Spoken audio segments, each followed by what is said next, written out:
I'm here to tell you that you can grow a fig tree even if you live in a cold climate.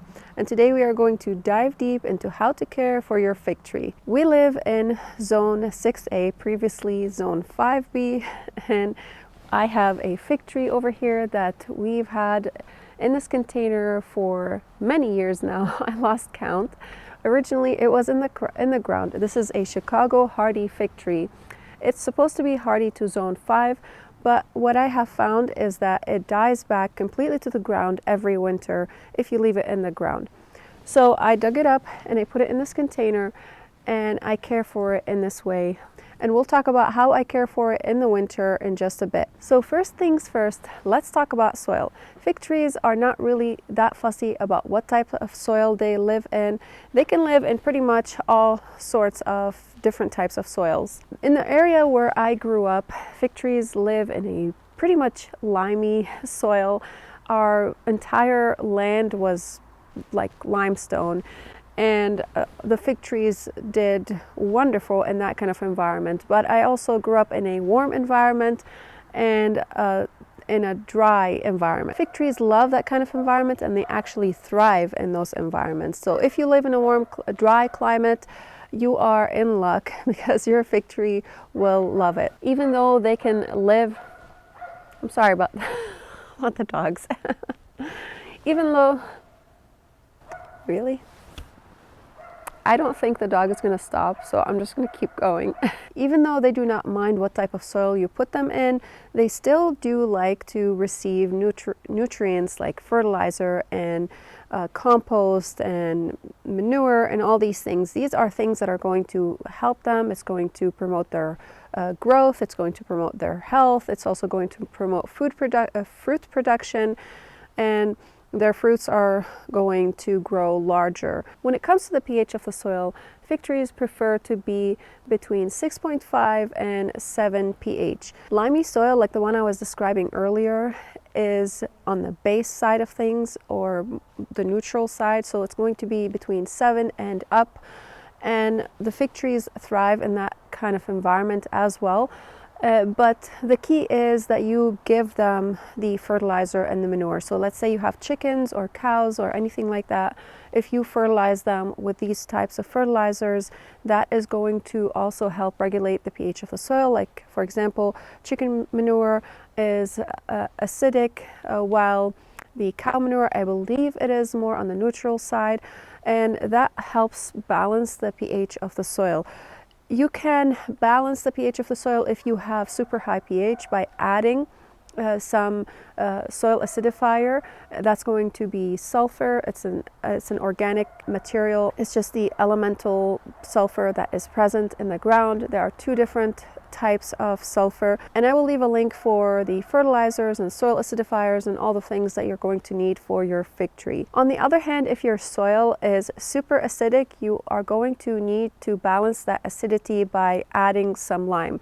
Lime helps raise the pH of the soil, and that will help your fig tree in surviving, because whenever the pH of the soil is off, the tree is going to struggle. It's not going to be able to absorb the nutrients properly, whether it's high pH or low pH, because there are various types of plants for each category of pH levels. So it's super important to balance that pH according to what your fig tree likes, and that again is going to be between 6.5 and 7 pH. Fig trees thrive in a Mediterranean environment, so when it comes to light requirements for your fig trees, they prefer to be in full sun, and that's going to be 8 hours and above of sunlight. So the more sun it receives, the happier it's going to be. Where I grew up, you can typically see a fig tree in the middle of the land with no other trees or plants around it, and that tree can be thriving. If you do not have that kind of light, you can put them in a location between 6 to 8 hours of sunlight. They will survive, they will produce, but they are not going to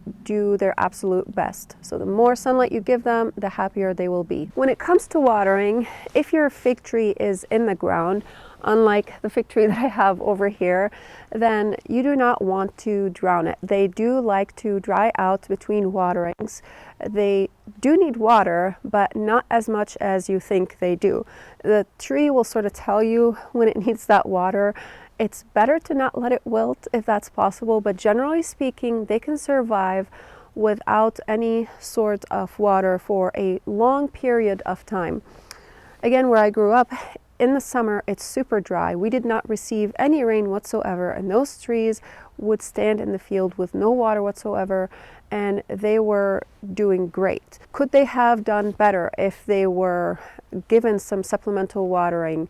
Yes, absolutely. But the more water you give your fig tree, especially if it's in the fruiting season, when those fruits are developing, it's going to cause those fruits to kind of burst out, and it's going to diminish the flavor in the fruit. So if you want really sweet figs on your fig tree, and if you want those figs to maintain their shape and not open up like a flower, which they actually are, they're technically a flower and not a fruit, you want to give it less water during the fruiting season if possible, in order to maintain the flavor of the fruit, because the more water it's going to receive, the more mild or not sweet at all really that fruit is going to be, and the less water it would receive, the sweeter it's going to be. Also, too much water can rot the roots, can cause root rot, so you want to be really careful with that. You don't want to put it in a boggy location if you are planting it outdoors. And if it is in a pot, what I do with this fig tree over here is I water it every single day, because it is huge and it is in a large pot, but those roots have already filled up the pot, and I actually have to transplant it into a different pot that is bigger. I don't know where I can find a bigger pot that is not going to cost a fortune, but I might make a pot for it. I don't know. That's what I've been thinking about since last year. I really should have transplanted it into a bigger pot last year in order for those roots to be able to put on some more growth and that tree to be healthier, because at this point right now, with this pot that it's in, it's not able to receive enough nutrients, and I would have to fertilize it pretty often, because the amount of soil in there is now almost up to nothing, because those roots are taking up pretty much all the soil that's in there, and it just dries out super fast. So every single day I have to give it water in the heat of the summer. Not this past summer, but the summer before that, I was watering it every other day, and it did great. The roots were a lot smaller than they are right now. If you are growing it in a pot, as I am, you are going to need to give it a lot more supplemental watering, pretty much throughout the whole season, throughout the whole growing season. Now, when the weather cools down, you are going to need to diminish the amount of watering, because that soil is going to hold on to the water, and it's not going to evaporate as much as it would have in the heat of the summer. Another thing to consider is that during the summer, the tree has tons of leaves on it. It's also producing fruits, and all this requires a lot of water. So the tree needs to suck up all that water from the soil and bring it up into the leaves and the fruits. So that is the reason why you will need to water a lot more during the summer rather than the spring and in the fall. If you have it in a pot like I do over here, you'll also need to water a little bit in the winter, and we'll talk about bringing it indoors and what we do with all this in a little bit. But when it comes to watering it in the winter, I give it water only when I see that the soil is super dry, and I only give it a little bit of water. You do not want to saturate that soil, because again, in the cold, that soil is going to retain a lot of the moisture, and there are no leaves on the tree and no fruits, so there's nothing really to suck up that moisture as much as it would have if it had all its leaves on it and the fruits on it. While it's in this stage over here, it's going to need some water, but not nearly as much as if it had leaves. What about fertilizing? There are several fertilizers that I like to use on our fig tree.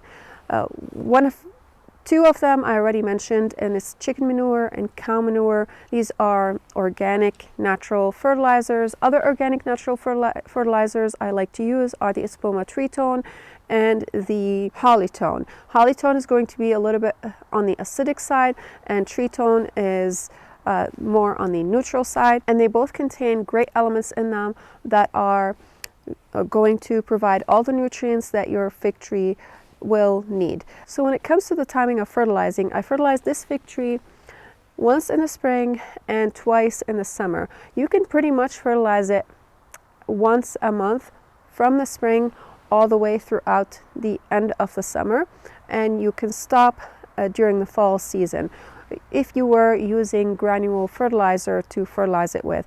I do supplement it as well with some liquid fertilizer. I use the organic liquid fertilizer, and that helps also with fruit production. Just make sure to choose a fertilizer that's going to help with fruit production rather than foliage. So you don't want it to be super focused on the nitrogen during the summer season. You want more of a focus on the elements that are going to aid in fruit production, like phosphorus, potassium and calcium and all these things. These also help the cell structure of the plant. They make us a lot healthier. They make the tree stronger in every aspect. They also promote root production. It's not just fruit production, but it's not going to be focusing on growing its leaves. You will need to give it some nitrogen, of course. You don't want to cut that out completely, especially if that tree is in a pot, because it's not going to receive any nitrogen from the soil that's present around it. It's in a pot, so a lot of the nutrients are leaching out, especially if you water the plant that's in the pot and you let the water drain out of the pot during each watering process. And if you are watering it every day, as I am, when it comes to the summer, you're going to need to provide it with that supplemental liquid fertilizer, because a lot of the nutrients that are in the pot are going to leach out. So what about when it comes to during the winter? Do I fertilize this tree if it's in a pot? If your tree is not in a pot, you do not need to fertilize it during the winter. But if it is in a pot, I like to give it a little bit of fertilizer, and I give it very little amounts of fertilizer during the winter because it's not actively growing. But what I am concerned about is the roots, because during the winter season, trees are not exactly dormant. Their roots are actually putting on growth. That's what they're focused on. So this is the reason why I give it some fertilizer during the winter, and I only give it liquid fertilizer when it comes to the winter. So every time I would water it, which is going to be maybe about 3 to 4 times during the winter growing season, I would give it a little bit of liquid fertilizer. Now this tree has not gone indoor yet, and I haven't fertilized it yet because it's been outside because we've had such a warm winter. It's been the weirdest year ever. I expected this winter to be super cold, and so far it's been the warmest winter we've ever experienced. But once I bring it indoors, which is going to happen tonight because we are going to get a snowstorm tomorrow, and it looks like the weather is going to start to dip down below the 20s and the high teens. So now this tree has to go indoors because I don't want that pot to freeze completely and the plant to die, because it is only hardy to zone 5. We are in zone 6, so technically I could leave it in the pot outside, but it is not super insulated and the pot is small and the roots are just kind of like crammed in there. So that's when it comes to fertilizing in the winter for a plant that's for a fig tree that's in a pot. Again, if your fig tree is outdoors in the soil, you don't need to fertilize it in the winter. So what about if you had it in the ground throughout the growing season? How would you fertilize that tree? And my suggestion to you is that you fertilize it once in the spring and twice during the growing season, during the summer season. So the first time is going to be around the month of June when it's just beginning to set its fruits, and then the second time is going to be maybe about 2 months after that or something like that, as the figs are beginning to ripen. Now that I mentioned ripening, I might as well talk a little bit about when do the figs start to ripen, and that is going to be around the fall season. So once the temperatures start to cool down, before the frost, those figs are going to start their ripening process, and you're going to be graced with lots and lots of figs, because every little node in here produces figs. So the figs are actually, they grow directly onto the branches from a little stem. The fig tree produces figs all over its stems from the bottom to the top. Wherever there is a node, you're going to see a fig fruit or a fig flower technically. Okay, so now let's talk about how to care for your fig tree in the winter if you live in a cold climate like we do over here. So what do I do with this tree in the winter? As I have mentioned earlier, I bring it indoors, but I personally do not bring it into the house. I bring it into the garage. Fig trees are deciduous, so they do not need the light during the winter because there is no foliage on it that is requiring the sunlight, because the foliage is the thing that needs the sunlight, so it can absorb the energy from the sunlight and turn it into starches and store it in its roots and fruits and leaves and all the things. And because it does not need the light, I bring it into the garage. And the garage is perfect for that because it's going to allow this tree to go through a winter, because it is very important for plants to go through a dormant season, the winter season. In my personal opinion, if you grow the tree indoors, it's going to add a lot more stress on that tree because that tree will never have a dormant season. It's going to constantly be working on growing itself, on putting on leaves and putting on fruits and all the things, and it's going to stress that tree because it's not designed that way. It's designed to lose its leaves when the cold season comes, and it needs that dormant season so that it can focus its growth on its roots. So to help it with that, I advise you that you do as I am, and that is just store it in your garage if you have the space for it, and hopefully you do. So I have this on a little trolley over here that my husband built, and it fits this pot perfectly. We have it strapped with these straps over here because this pot is kind of tapered down or tapered up, and it is top heavy, so the plant tips during high winds, which we get quite a bit of those over here.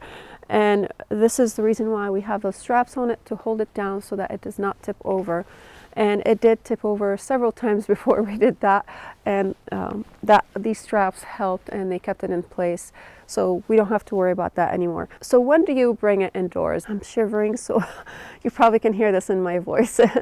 I like to bring it indoors when the temperatures start dropping below the 20 degrees Fahrenheit, because I want that tree to go through those cold periods. And if I bring it into the garage too early, the garage is going to be warmer than outside, and that might trigger some growth on it, and it can cause the plant to get confused and possibly can harm the plant. So I prefer it to go through these cold periods before bringing it into the garage, and once the temperatures start dipping down below the 20s, that's when I bring it in. Now, what about bringing it outside during the spring?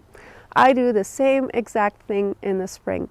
Once the temperatures start to steadily be in the 20s and 30s, or sometimes a little bit warmer, I start taking it outside. But I do bring it back inside in the evening because the temperatures can still dip down below the 20s in the spring. And once the temperatures start to sort of warm up, and I am pretty sure that it's not going to go below freezing in the evening, that's when I start leaving the tree outside, and I put it in a sunny location so that tree can stay warm and it receives all the sun that it needs. And the tree will sort of start to give you signs when it's ready to be outside, because it's going to start putting on some foliage. But by bringing it inside during the evening, the longer you do that, the safer you are, because just in case if you were to have a heavy frost, by having it indoors or in the garage, you are going to protect it from that heavy frost while it's still tender and is just barely putting on that new growth. So that's all I have for you about how to care for your fig tree. If you have any more questions or comments, leave them in the comment section down below. And if you want more gardening videos, go ahead and click on that video over here.